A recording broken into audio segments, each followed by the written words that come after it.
목사님, 목사님, 우리 목사님. 아서 코난 도일, 미스터리. 그는 협곡 지역에서 엘리아스 B. 홉킨스 목사라고 알려져 있다. 그러나 그 명칭은 대체적으로 일종의 명예직이고 그의 특별하면서도 정중한 성격을 드러내는 것으로 이해되었을 뿐이다. 그는 그 명칭에 법률적 의미가 있다는 주장을 할 생각도 없었다. 그에게는 교구 목사라는 별명도 있었는데 가축대가 여기저기에서 방랑하고 있고 양치기들은 거의 보이지 않는 그 지역에서는 상당히 특이한 별명이었다. 공정하게 말하자면 그는 성직자로서의 기본적인 훈련을 받은 척한 적도 없었고 성직자로서 활동하기 위한 자격증을 받았다고 말한 적도 없었다. 우리는 모두 주님의 도우심으로 일할 뿐입니다.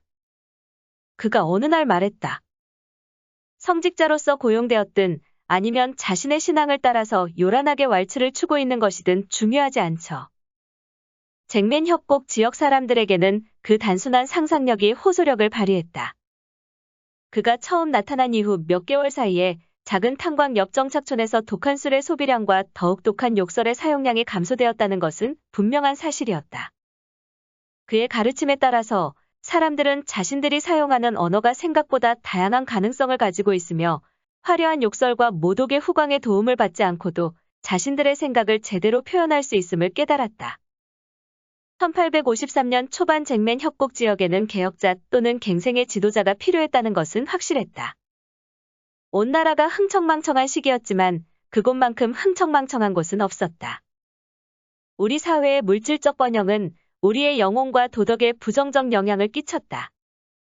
그 마을은 상당히 작은 임시 정착촌이었고 발라라트로부터 남쪽으로 150km 정도 떨어진 곳에 있었다. 아주 깊은 산속이었기 때문에 산 정상에서 거칠게 흘러온 급류가 뾰족한 협곡 사이를 지나면서 에로우스미스 강과 합류하는 지점 근처였다. 그 지역의 명칭에 들어간 잭맨이 누구의 이름인지에 대해서 역사적으로 알려진 바는 없었다.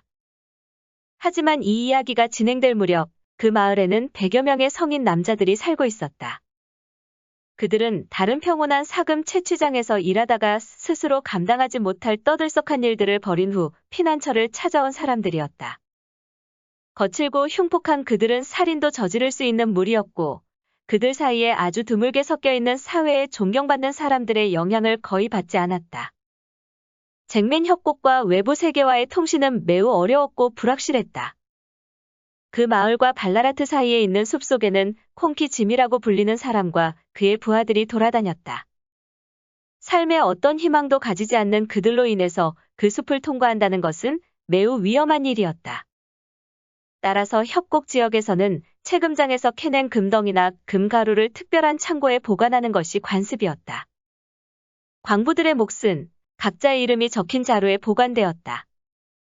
워번이라는 모두의 신뢰를 받는 사람이 그 원시적인 은행을 경비했다. 그 창고에 쌓인 양이 너무 많아지면 마차를 동원해서 그때까지 모아둔 금을 발라라트로 운송했다.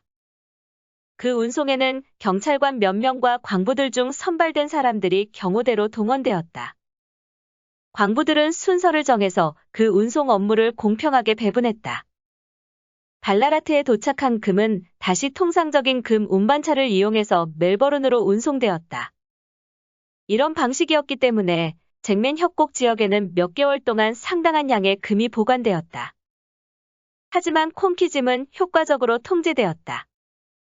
왜냐하면 그와 그의 무리가 대적하기에는 경비 병력이 너무나 막강했기 때문이었다. 이 글이 쓰여질 무렵에는 콩키 짐이 비통함 속에서 자신의 먹잇감들을 포기하고 있는 것 같았다. 그래서 발라라트로 가는 길은 비교적 작은 무리로도 무사하게 통과될 수 있었다. 거주자들 대부분이 연장을 들고 밖으로 나가 석영 암석을 깨거나 작은 개울 옆둑에서 안장의 흙과 모래를 씻어내는 낮 시간 동안 잭맨 협곡에서는 비교적 평화로운 질서가 유지되었다. 하지만 해가 가라앉으면 도구들이 여기저기 버려지고 진흙으로 더러워진 옷과 수염을 가진 지저분한 광부들이 정착촌 안에서 어슬렁거리며 나쁜 짓거리를 찾았다. 광부들이 맨 처음 방문하는 곳은 워번의 창고였다. 거기에서 자신들이 하루 종일 캐서 씻은 금이 제대로 보관되고 창고지기에 장부에 금의 양이 정확하게 기록되는지 확인했다. 그리고 광부들은 그날 저녁 사용할 금을 조금 챙겼다. 그리고 그들이 가는 곳은 야외에 만들어진 엉성한 술집이었다. 몇 개의 큰 통나무통을 널빤지로 이어 만든 바와 탁자로 구성된 그 술집은 대형 제국살롱이라는 명예로운 이름을 가지고 있었다. 여기에서 억센 바텐더 넷 아담스가 저질의 위스키를 팔았는데 한 잔에 2실링 또는 한 병에 1기니를 받았다. 그 술집 뒤쪽 나무 오두막에서는 넷 아담스의 동생 벤이 도박장을 운영했고 그곳은 매일 밤 사람들로 붐볐다. 세 번째 동생도 있었지만 그는 손님 한 명과의 불행한 오해로 인해서 아주 짧은 삶은 몇 개월 전 마감한 바 있었다. 오래 살기에 그 애는 너무 순진했지. 동생의 장례식 날 감정이 격해진 넷 아담스가 사람들에게 말했다. 내가 그 애한테 늘 말을 했었다고. 만약 낯선 사람과 말다툼을 벌이게 되면 무조건 총을 먼저 뽑으라고. 그리고 말다툼을 하고 바로 쏴야 한다고. 만약 그놈이 총을 가진 것 같다면 더더욱 그래야 하지. 하지만 빌은 너무 물러터졌었어. 그 애는 먼저 말을 한 다음에 총을 뽑은 거야. 마치 말로 상대방을 이기면 모든 것이 해결된다는 식이었던 거지. 죽은 빌의 착한 마음씨가 아담스 주식회사에는 치명적인 약점을 만들어냈다. 그들은 너무나도 손이 부족했기 때문에 동업자를 들이지 않고는 버틸 수가 없었고 그것은 바로 수익의 엄청난 감소를 의미했다. 넷 아담스는 금이 발견되기 전부터 잭맨 협곡의 큰 길 옆에 오두막을 가지고 있었다. 그래서 그는 자신이 이 지역의 가장 오래된 거주자라고 우겼다. 삼천포로 빠질 위험을 무릅쓰고 이야기하자면 이런 식으로 큰 길 옆에 오두막을 가진 사람들은 아주 특이한 사람들이었다. 그들이 여행자들이 거의 없고 아주 외전 곳에서 커다란 돈을 모았는지에 대해서 설명하는 것은 매우 흥미로운 일이다. 그것은 호주에서 부시맨이라고 불리는 관습과 관련이 있다. 이 부시맨들은 황소를 운송하거나 양을 돌보는 사람들이었는데 온 나라를 돌아다니면서 가축대를 몰고 다녔다. 그들은 고용주와 1년 또는 2년, 3년짜리 계약을 맺고 일했는데 그 계약에는 매일 끼니를 제공하는 것이 포함되어 있었다. 그러나 술은 계약 밖의 물품이었고 계약의 강압에 의해서 그들은 상당한 기간 동안 비자발적으로 금주를 해야만 했다. 그리고 계약금은 모든 운송이 끝난 후 한 번에 지급되었다. 그 지급일이 되자 양떼를 몰던 지미가 고용주의 사무실로 들어갔다. 그는 멍청한 양배추처럼 생긴 모자를 손에 들고 있었다. 좋은 아침입니다, 사장님. 지미가 말했을 것이다. 고용 기간이 끝났습니다. 이제 수표를 주시면 저는 도시로 가려고요. 다시 돌아와야지, 지미. 그럼요, 돌아올 겁니다. 아마도 3주 동안은 아니, 어쩌면 한 달은 멀리 나가 있을 생각이에요. 그리고 옷을 좀 주셨으면 해요. 게다가 다 다른 이 장화가 내 발을 갉아먹고 있어요. 얼마인가, 지미? 고용주가 펜을 들면서 물었다. 60파운드가 남아있죠, 사장님. 지미가 생각에 잠겨서 대답했다. 그리고 아마 기억하시겠지만요, 사장님, 지난 3월에요. 얼룩 황소 하나가 목장 울타리를 뚫고 나갔었죠. 그때 저한테 2파운드를 주겠다고 하셨죠. 그리고 개울에서 사건이 있어서 1파운드를 주시겠다고 했었고요. 밀라, 내 양떼와 우리 양떼가 섞였을 때 1파운드를 주겠다고 하셨죠. 그가 말을 이어나갔다. 부시맨들은 글을 쓰지 못하는 경우가 대부분이었지만 그들의 기억력은 놓치는 것이 없었다. 지미의 고용주가 수표를 쓰고 탁자 너머로 그에게 건넸다. 술에 모든 돈을 쓰지 말게, 지미. 그가 말했다.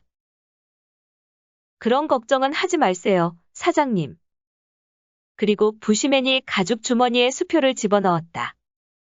그리고 1시간 후 그는 긴 등을 가진 말을 타고 도시로 가는 200km의 여행을 시작했다.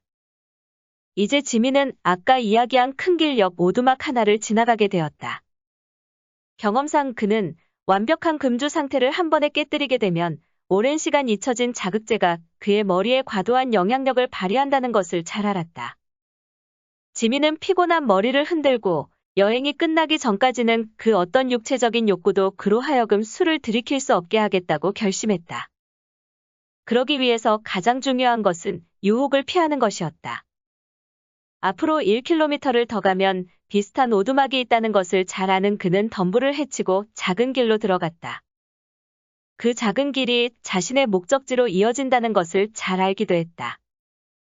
지미는 굳은 결의를 가지고 눈앞의 임박한 위험을 피해서 여행을 계속하고 있다는 것에 자부심을 느끼며 좁은 길을 따라 움직였다. 그 순간 길 옆 커다란 나무에 무심하게 기대 서 있는 사람 하나가 눈에 띄었다. 그는 검은 수염의 모자를 쓰고 있었다. 멀리서 지미가 좁은 길을 선택해서 말을 몰았다는 것을 본 사람은 오두막 주인 외에는 없었다. 그는 다른 길을 통해서 지미를 앞지른 것이었다. 좋은 아침이야, 지미. 말을 탄 지미가 앞으로 다가오는 순간 그가 외쳤다. 좋은 아침이야, 친구. 아주 즐거운 아침이군. 그래, 오늘은 어디를 가는 건가, 친구? 도시로 가는 중이야. 지미가 떨떠름한 어조로 말했다. 아, 아니? 정말로 이렇게 가려고? 너무 오랫동안 힘들게 지냈잖아. 잠깐 말을 멈추고 우리 집에 가서 술이나 한잔하고 가라고. 행운을 비는 술이라고 생각해. 아니? 지미가 말했다. 나는 술은 안 먹을 생각이야. 그냥 입술만 축이고 가라고. 안 먹을 거라고 말하고 있잖아. 부시맨이 화를 내면서 말했다. 아, 뭐 그런 식으로 나한테 성질을 부릴 필요는 없어. 자네가 술을 마시든 안 마시든 나한테는 상관없으니까. 즐거운 여행 되게.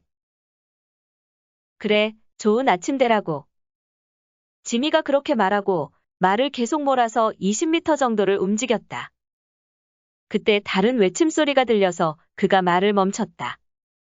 이봐, 지미. 오두막 주인이 다시 앞으로 뛰어오면서 말했다. 부탁을 하나만 해도 될까? 자네가 도시에 갔을 때 말이야. 나도 부탁할 것이 있어.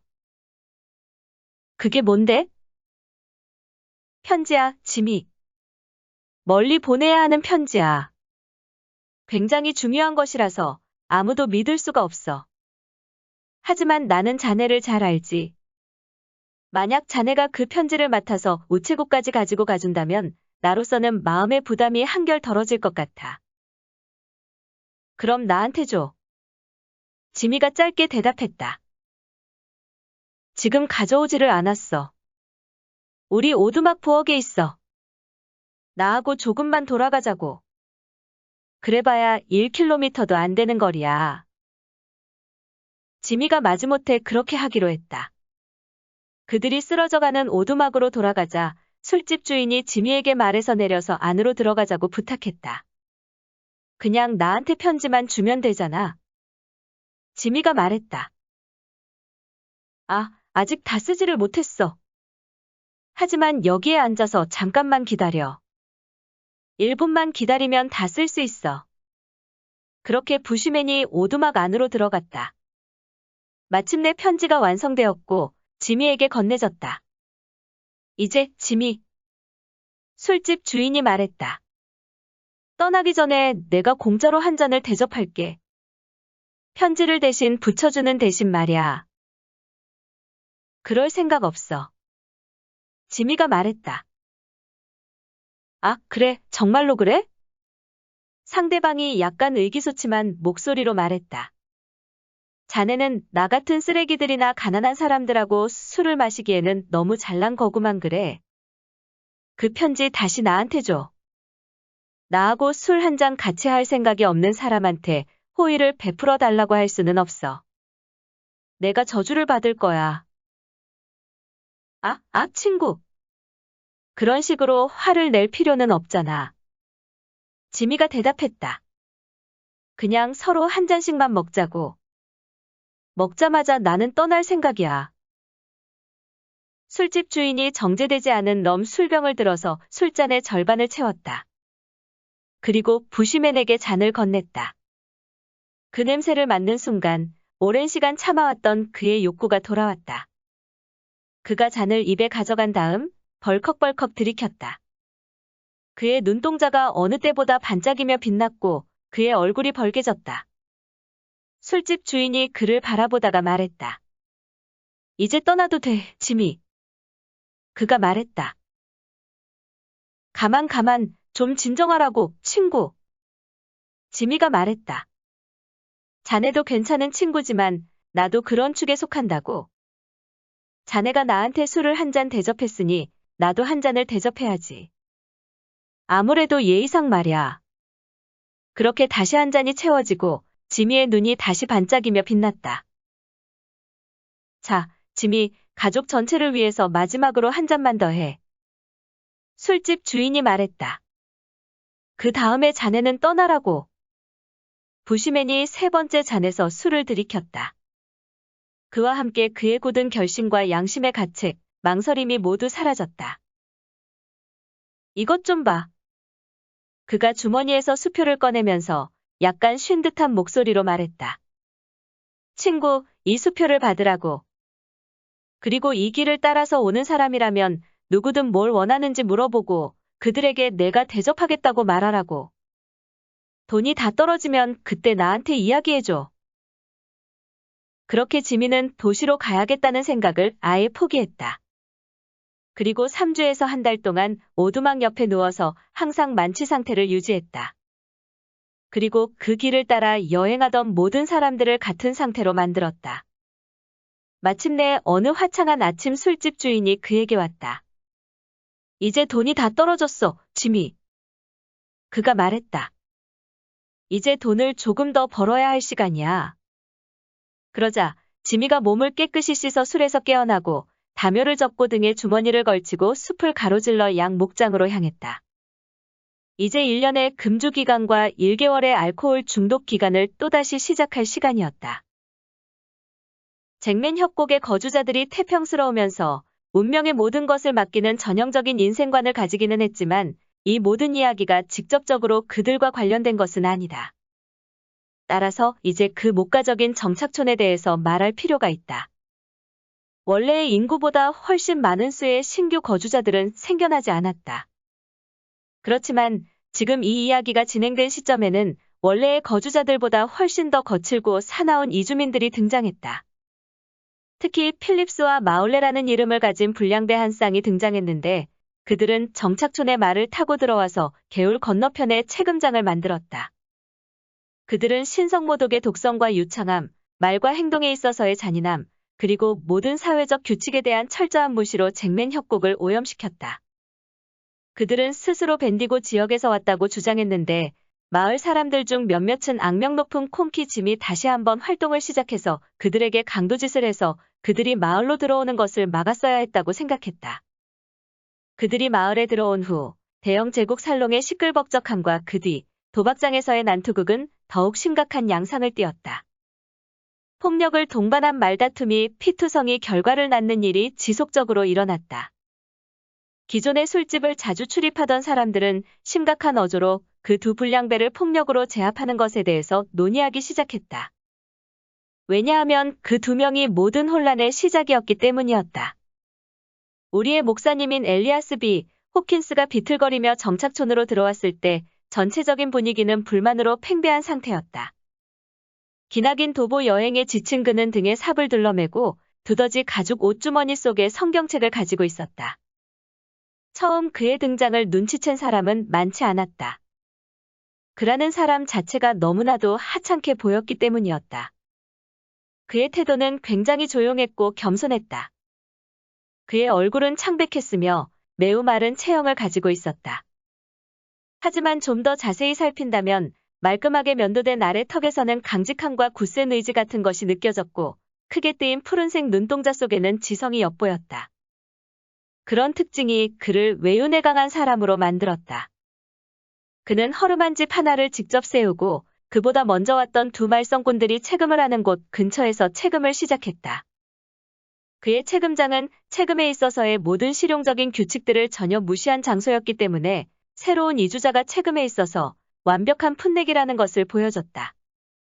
매일 아침 일을 하러 가는 사람들이 그의 채금장 앞을 통과하면서 그가 성실하게 땅을 파고 흙을 고르는 것을 보는 것은 상당히 동정심을 자아내는 광경이었다.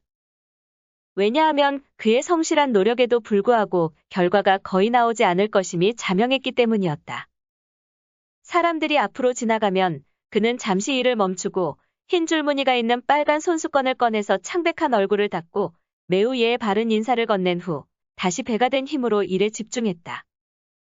시간이 흐를수록 사람들은 점점 절반의 경멸과 절반의 동정심이 섞인 인사를 하며 일이 어떻게 되어가고 있는지 묻는 방법을 터득했다. 아직 아무것도 건진 것이 없어요, 친구들. 그가 삽에 몸을 기대며 쾌활하게 대답했다. 하지만 커다란 안반이 바로 이 근처에 놓여 있는 것 같아요. 내 짐작으로는 오늘쯤 수지가 맞는 채금 장소를 발견할 것 같아요. 매일매일 그는 같은 대답을 했는데 그의 확신과 쾌활함은 전혀 흔들리지 않았다. 얼마 지나지 않아 그가 어떤 사람인지 다른 사람들에게 보여주기 시작했다. 어느 밤 살롱에서의 소동이 유난히 폭력적으로 변했다. 그날 낮에 금이 풍부한 장소가 발견되었고 그것을 발견한 사람이 호사스럽고 시끌벅적한 방법으로 다른 사람들에게 술을 대접했다. 그 결과 정착촌의 사람들은 크게 세 무리로 나뉘어 광란과 중독의 상태가 되었다. 술에 취해서 어슬렁거리는 사람들의 무리가 술집 앞에서 서 있거나 누워 있었다. 그들은 욕을 하고 신성모독적인 말을 퍼붓고 소리 지르고 춤을 추면서 여기저기에서 소동을 일으키겠다는 단순한 생각에 허공으로 권총을 쏴댔다. 술집 안에서부터 뒤쪽까지 비슷한 혼란이 벌어졌다. 마울레와 필립스, 그리고 그들을 좋아하는 사람들 역시 한껏 고양된 기분을 즐겼다. 법이나 규칙, 예절 같은 것은 사라진 지 오래였다. 갑자기 술 취한 사람들의 욕설과 비명 사이로 아주 낮게 깔린 조용한 단조로운 소리가 들렸다. 비명과 고함 소리가 잠시라도 잦아들면 그 단조로운 소리가 유별나게 잘 들렸다. 한 사람씩 소리를 죽이고 귀를 기울였고 결국 모두가 소동을 멈추는 상황이 되었다. 모두의 눈동자가 조용한 말들이 읊조려지는 지점으로 향했다. 거기에는 통나무 통에 걸터앉은 엘리아스 B. 호킨스가 있었다. 잭맨 협곡의 가장 새로운 거주자가 굳세 보이는 얼굴 위로 활달한 미소를 띄우고 낮은 소리를 내고 있었다. 그는 손에 성경책을 펼쳐놓고 무작위로 고른 성경 구절을 크게 읽고 있었다. 아마 사람들의 기억이 맞다면 그 구절들은 요한 묵시록에서 나온 것들이었다. 그 구절들은 완전히 엉뚱한 것이었다. 특히나 그의 눈앞에서 벌어지는 광경과는 아무런 관계도 없었다. 하지만 그는 굳건한 열정을 가지고 발을 구르면서 자신이 읊조리는 말의 박자에 맞춰서 왼손을 흔들었다. 그 기이한 광경을 확인한 순간 모두들 웃음을 터뜨리고 박수를 치며 잭맨 협곡 사람들 모두가 그가 앉아있는 통나무 통 주위로 몰려들었다. 사람들은 그가 품격 높은 농담을 준비하고 있다고 생각했다. 그리고 이제 곧 목사의 연설을 흉내내거나 읽고 있는 성경 구절을 가지고 익살스러운 농담을 할 것이라고 기대했다. 하지만 그는 한 장의 성경 구절을 끝내더니 침착하게 다음 장으로 넘어가서 부드러운 목소리로 읽어내려가더니 또 다른 장으로 넘어갔다. 주변 사람들은 이제 그의 농담이 너무나도 길고 지루하다는 결론을 내렸다. 그가 다시 또 다른 장으로 넘어가자 그 결론이 틀리지 않았다는 것이 확실해졌다. 이제 그의 목을 조르거나 통나무 통을 쓰러뜨리자는 등의 제안이 사방에서 쏟아져 나왔다. 거친 고함과 욕설에도 불구하고 엘리아스 B. 호킨스는 묵묵히 아주 진지한 표정을 유지한 채 묵시록의 나머지 부분을 모두 읽었다. 주변에서 들리는 웅성거림과 모욕적인 욕설들이 더할 나위 없는 찬사의 갈채인 듯 만족한 표정이었다. 오래지 않아 그가 앉은 통나무 통을 차는 발들이 하나둘 나타났고 그의 머리 근처로 뭔가 스쳐 지나가는 소리가 들렸다. 하지만 거주자들 중에서도 유독 평화와 질서를 사랑하는 사람들이 그 일에 적극적으로 끼어들었다. 앞서 언급된 마울레와 필립스가 사람들 앞으로 나와서 성경을 읽는 사람의 행위를 크게 칭찬하기 시작했다. 이 조그만 자식이 나름대로 속에 벨은 있구만.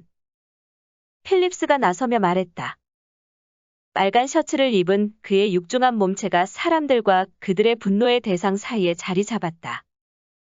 저 친구 방식이 우리랑은 다르지, 아주 달라. 그래도 우리는 어떤 의견이든 다 받아들일 준비가 되어 있다고. 통에서 꺼내서 한바탕 흔들어주고 하는 식으로 말이야. 지금 내 말은, 그리고 빌 이야기도 그렇고, 말 대신에 장화를 뒤흔들고 다니는 것이 재미있다는 거야. 훨씬 재미있을 거라고. 그러니 이 친구가 틀렸다면 우리가 산산조각을 내서 정말로 맞는지 틀린지 확인해보는 것도 재미있을 것 같군. 이 연설의 노력 덕분에 불평불만의 소리가 더 이상 나오지 않았고 무질서하게 난동 부리던 사람들은 다시 자신들만의 흥청망청거리는 파티로 되돌아가서 자리를 잡았다. 그리고 자신들에게 퍼부어지는 성경 구절의 소나기를 무시하려고 시도했다. 하지만 그 시도는 헛된 결과만 낳았을 뿐이었다. 술에 많이 취한 사람들은 몽롱한 꿈속에서 잠에 빠졌고 다른 사람들은 음침한 시선으로 굴복하지 않는 낭독자를 노려보다가 흥이 깨져서 자신들의 오두막으로 돌아갔다. 이제 그만이 통나무 통 위에 앉아 있었다.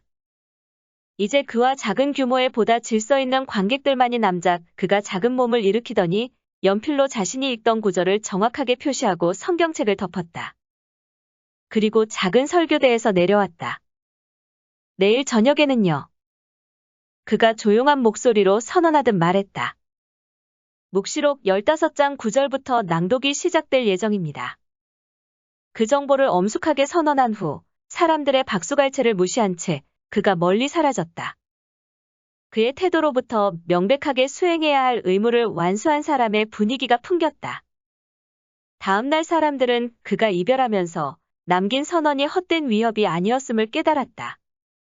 저녁이 되어 사람들이 제대로 모이기도 전에 그가 다시 통나무 통 위에 올라 앉아서 전날과 마찬가지로 단조롭지만 기운찬 어조로 단어들을 읽어넘기고 문장들을 마구 쏟아냈다.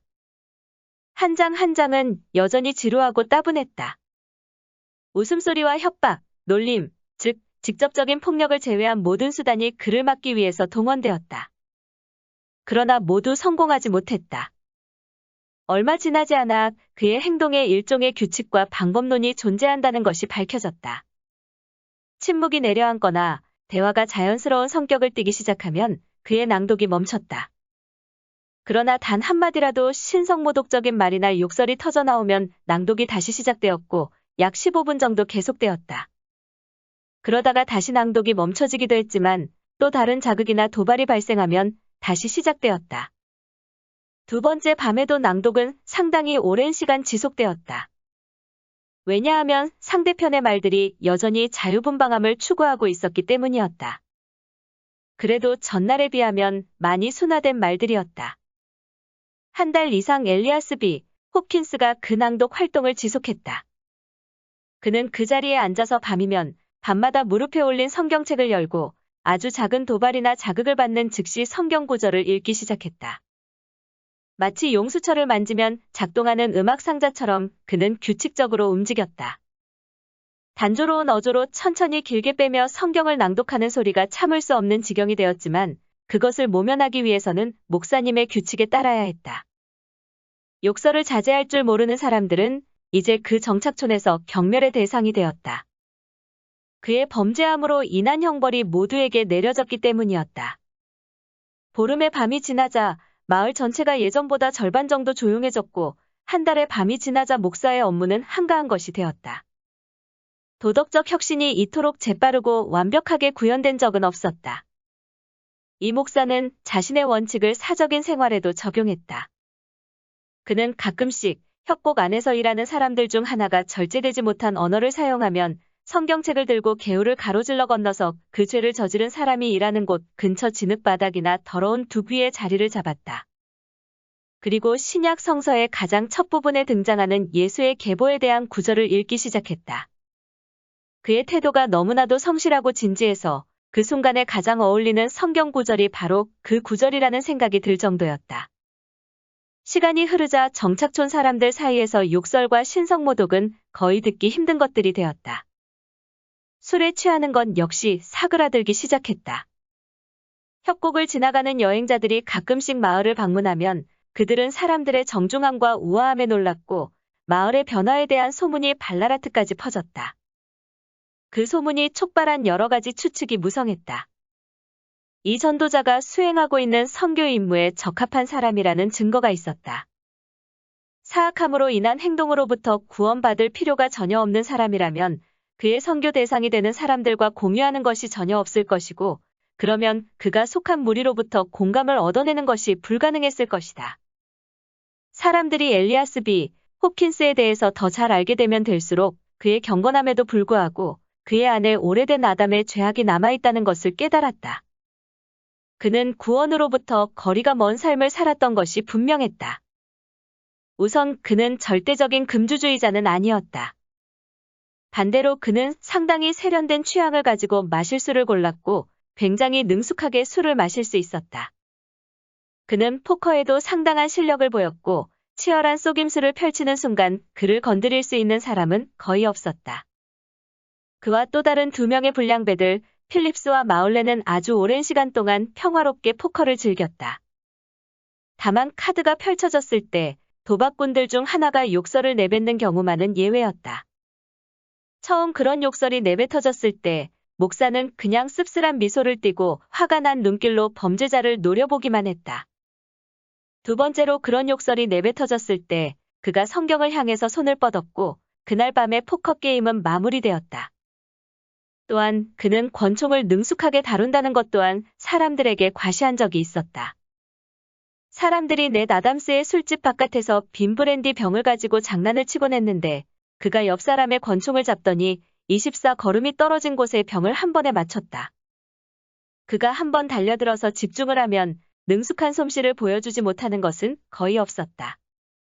다만 금을 캐는 것만 제외한다면 그는 살아있는 사람들 중 가장 서투른 체금업자였다.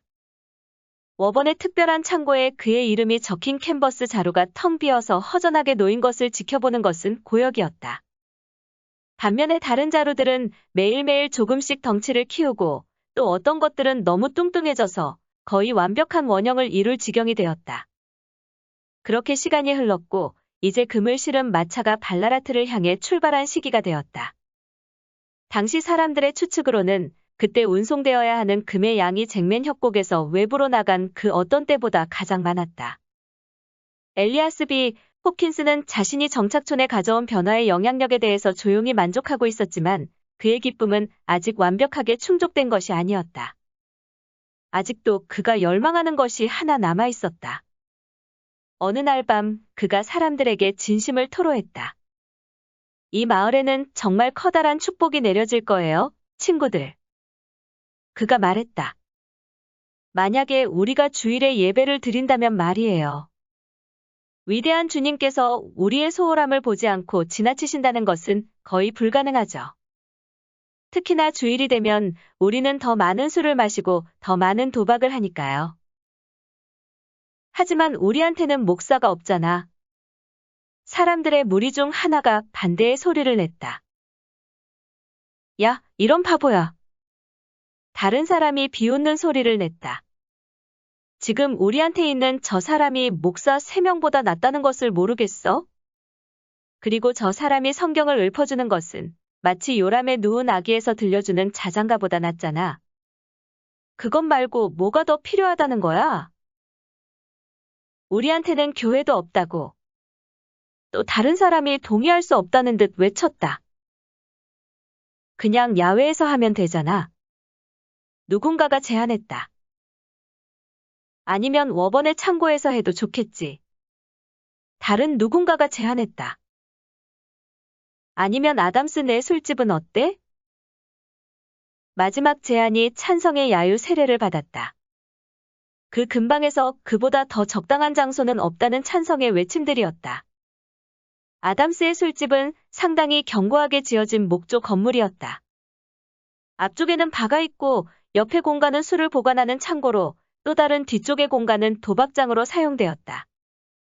거칠게 다듬어진 통나무로 잘 지어진 건물이었고 그 건물의 소유주는 대용량 통에 담긴 브랜디와 럼은 자물쇠와 강철 막대로 제대로 보관되어야 한다는 올바른 판단을 할 줄 아는 사람이었다.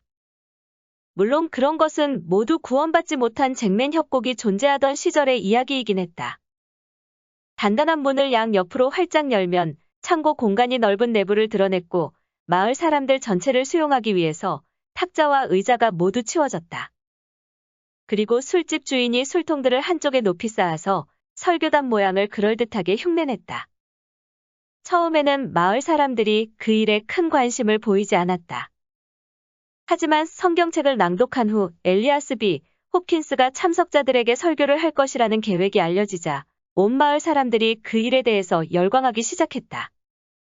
진정한 설교는 그들에게는 아주 드문 일이었고 원래 살던 곳에서 주기적으로 설교를 듣던 사람들에게는 특히나 기쁜 일이었다. 소문에 의하면 설교에서 지역 사람들의 관심사가 언급될 것이었고 신랄한 비판과 회개의 목소리들이 반영될 것이었다. 이제 사람들은 자리를 맡지 못할까 두려워하기 시작했고 넷 아담스 형제에게 수많은 청탁과 압력이 몰려들었다. 술집 안에 마을 사람 전체가 들어가도 여유가 있을 것이라는 사실이 알려진 후에야 모든 시끄러운 소문이 가라앉았다. 잭맨 협곡에 정착촌이 생긴 이래로 가장 거대한 규모의 군중이 모인 일요일 아침, 술집 건물이 그토록 거대하다는 사실이 엄청난 행운으로 작용했다. 처음에 사람들은 모든 마을 사람들이 모였다고 생각했지만 잠시의 반성과 조사를 통해서 그렇지 않다는 것이 밝혀졌다. 마울레와 필립스가 산속으로 조사 여행을 떠났는데 아직 돌아오지 않은 상태였다. 그리고 금을 지키는 워번은 창고를 떠날 수 없었다. 대량의 귀금속을 책임진 사람으로서 그는 자신의 자리를 지키고자 했다. 단 한시라도 소홀할 수 없는 의무였기 때문이었다. 온 협곡에 걸쳐서 단 3명의 예외를 제외하고 깨끗한 붉은 셔츠를 입고 이런 경우에 어울리도록 몸을 깨끗하게 씻은 사람들이 줄을 지어 술집으로 향하는 진흙투성이 길을 걸었다. 술집 건물 안에는 거칠게 다듬은 긴 의자들이 놓여 있었다. 조용하면서 쾌활한 미소를 지은 목사가 문 앞에 서서 사람들을 맞았다. 좋은 아침이에요, 친구들. 사람들이 나타날 때마다 그가 활발하게 인사했다. 안으로 들어가요. 안으로 들어가요. 이제 아마 지금까지 해온 그 어떤 아침 작업보다도 즐겁고 생산적이라는 것이 예배라는 것을 알게 될 거예요. 아, 그리고 문 앞에 통에 권총을 두고 들어가요. 다시 나올 때 권총을 챙겨가면 돼요. 평화의 집에 권총 같은 무기를 들고 들어가는 것은 적절하지 못한 행동이죠. 그의 요청에 사람들이 기꺼운 마음으로 순응했고 예배 인원이 꽉 차면서 문 앞통 안에는 기이한 종류의 칼과 권총, 소총들이 무더기를 이뤘다. 모두가 모이자 술집 문이 닫히고 예배가 시작되었다. 잭맨 협곡 지역에서 최초로 그리고 최후로 진행된 예배였다. 날씨는 무더웠고 방 안은 후덥지근하고 답답했다. 광부들은 모범적인 인내심을 가지고 설교에 귀를 기울였다. 이런 상황 속에는 평범을 넘어선 어떤 새로움과 기이함이 존재했다. 어떤 사람들에게는 완벽하게 낯선 광경이었고 또 어떤 사람들에게는 아주 예전의 나날들과 고향을 생각나게 하는 광경이었다. 아무도 강요하지 않았지만 기도가 끝날 때마다 갈채가 쏟아져 나왔고 바로 그런 행동을 통해서 그들은 자신이 설교와 예배에 공감하고 있음을 솔직하게 드러냈다. 그들보다 더 훌륭한 예배자들은 없었다. 엘리아스 B. 홉킨스가 술통으로 만들어진 설교단 위에 올라 예배자들을 아래로 굽어보면서 설교를 시작하려는 순간 흥미와 흥분의 웅성거림이 일어났다. 그는 특별한 예배를 기념하기 위한 복장을 갖춰 입고 있었다. 그는 벨벳 소재의 가운을 입고 중국 비단이 섞인 허리끈을 둘렀고 두더지 가죽 바지를 입고 왼손에 야자나무 모양의 모자를 들고 있었다. 그가 아주 낮은 어조로 말을 시작했다. 그가 말을 이어가는 동안 창문 역할을 하는 작은 구멍을 흘끔거린다는 것이 사람들의 눈에 띄었다. 그 구멍은 아래쪽에 앉아있는 사람들 머리 위에 달려 있었다. 나는 당신들을 제대로 된 길에 들어서도록 만들었습니다. 그가 설교 도중 말했다. 나는 당신들이 올바른 습관을 가지도록 인도했습니다. 이제 당신들이 그 습관을 지키기만 하면 됩니다. 바로 그 순간 그가 작은 구멍을 몇 초 동안 바라보았다. 이제 당신들은 술에 취하지 않고 맨정신을 유지하는 것과 성실함을 배웠습니다. 그리고 그것들을 유지하고 있으면 당신들은 잃은 것들을 되찾을 수 있을 겁니다. 내 생각에 당신들 중 그 누구도 내가 이 정착촌에 왔었다는 것을 기억하는 사람은 없을 겁니다. 그가 잠시 말을 멈췄다. 그리고 한여름의 조용한 공기 속에서 권총이 3번 발사되는 소리가 들렸다. 모두 그 자리에서 꼼짝하지 마, 개자식들아. 목사님이 외쳤다. 예배자들이 흥분해서 웅성거리면 자리에서 일어나려고 했다. 내 놈들 중 하나라도 움직이면 바로 쓰러질 거야. 문은 바깥쪽에서 잠겨 있어. 그러니 여기에서 나갈 수 없어. 자리를 지키라고. 머리에 깡통이 들어있는 멍청이들아. 거기 아래로 수구려, 개자식아. 아니면 총알을 먹여줄 테니? 사람들이 놀라고 두려워하면서 다시 자리에 앉았다. 그리고 사람들은 멍한 표정으로 그들의 목사님과 서로를 바라보았다. 엘리아스 B. 홉킨스의 얼굴과 형체가 놀라운 변화를 보였다. 그가 거친 눈길로 우리를 내려다보면서 야비한 얼굴 위로 경멸 섞인 미소를 띄었다. 너희 목숨은 지금 내 손 안에 있어. 그가 말하면서 손을 움직였다. 사람들은 이제야 그가 육중한 권총을 쥐고 있고 허리띠에 다른 권총 하나를 차고 있다는 것을 깨달았다. 나는 무장을 하고 있고 내 놈들은 아니지. 내 놈들 중 하나라도 말을 하거나 움직이면 그놈은 죽은 목숨이지. 그렇게 하지만 않으면 너희를 해칠 생각은 없어. 내 놈들은 여기에서 1시간을 기다려야 해. 이 멍청한 놈들아. 그가 경멸에 찬 소리를 냈는데 그 소리가 이후 며칠 동안 사람들의 귀에서 계속 울렸다. 지금 내 놈들을 습격한 사람들이 누구인지 알기는 하나? 지난 몇 개월 동안 목사와 성인 놀이를 하면서 내 놈들과 놀아준 사람이 누구인지 알기는 하나? 콩키 짐이다, 이 바보들아. 숲속의 습격자인 짐이라고. 그리고 필립스하고 마울레는 바로 내 오른팔들이지. 그 친구들은 지금 내 놈들의 금을 가지고 산속으로 들어갔지. 아, 그래? 거기 뭔가 해보려고? 모인 사람들 중 몇 명이 거친 반항을 시작하려고 하자 그가 외쳤다. 하지만 숲속의 습격자가 든 권총과 사나운 눈길 앞에서 사람들이 즉시 조용해졌다. 이제 1시간만 지나면 그 친구들은 추격할 수 없는 곳으로 사라질 거야. 그리고 나라면 우리를 추격하는 것은 포기할 거야. 안 그러면 돈 말도 더 귀한 것을 잃게 될 테니까 말이야. 저기 뒤쪽 문 앞에는 내 말이 나를 기다리고 있어. 시간이 되면 나는 저 문으로 나가서 바깥에서 문을 잠그고 여기를 떠날 거야. 그 다음에 바깥으로 나가기 위해서 최선을 다해보라고, 이 멍청이들아. 이제 내가 할 말은 이게 다야. 아, 한 가지 남은 것이 있군.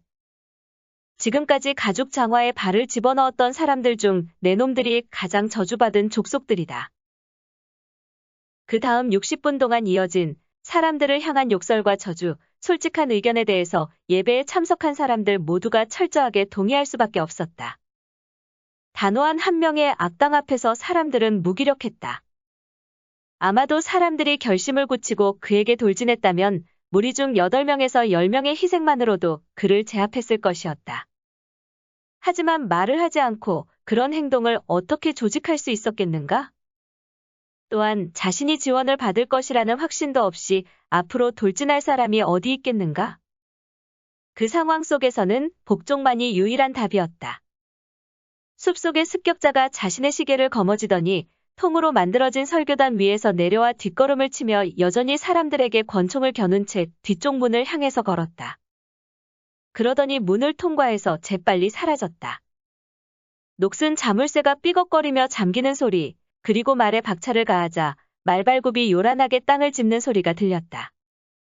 지난 몇 주 동안 정착촌에서 욕설이 드물었다는 것은 이미 알려진 언급된 바 있었다. 그리고 그가 떠난 후 약 30분 동안 사람들은 몇 주간의 절제를 보상하기에 충분할 만큼 욕설을 퍼부었다. 그토록 멋지고 진심을 담은 욕설은 들어본 적 없었다. 마침내 사람들이 경첩을 부러뜨려서 문을 활짝 열었을 때 습격자들과 보물은 모두 사라진 상태였다. 그 이후로 습격자들이나 금과 관련된 정보가 드러난 적은 없었다. 불쌍한 어버는 그의 임무에 충실했던 그는 텅 빈 창고의 문 앞에서 머리에 총알을 맞은 모습으로 발견되었다. 사람들이 예배라는 덧 안으로 기어들어간 순간 마울레와 필립스가 정착촌으로 내려와서 창고지기를 살해하고 약탈물을 실은 작은 수레를 가지고 도망친 것이었다. 그들은 깊은 산속 야생의 지역으로 사라졌고 거기에서 자신들의 신성한 지도자를 기다린 것이었다. 얼마 후 잭맨 협곡 지역은 그 강력한 타격에서 정상을 되찾았고 이제는 제대로 된 도시로 발전하는 중이다. 하지만 그곳에서 도덕적 개혁이나 종교적 신념은 결코 환영받지 못하고 도덕주의는 싸구려 취급을 받는다. 최근 순진무구한 방문자 하나가 그곳처럼 거대한 지역이라면 매주일 예배를 드리는 것이 좋다는 말을 했다가 엄중한 취조를 받았다는 소문이 돌기도 했다. 거주자들 사이에서 자신들만의 유일무이한 목사에 대한 기억은 아직도 생생하고 앞으로 올 아주 긴 세월 동안 그럴 것이다. 목사님, 목사님, 우리 목사님. 아서 코난 도일 지음. 위즈덤 커넥트 편엠.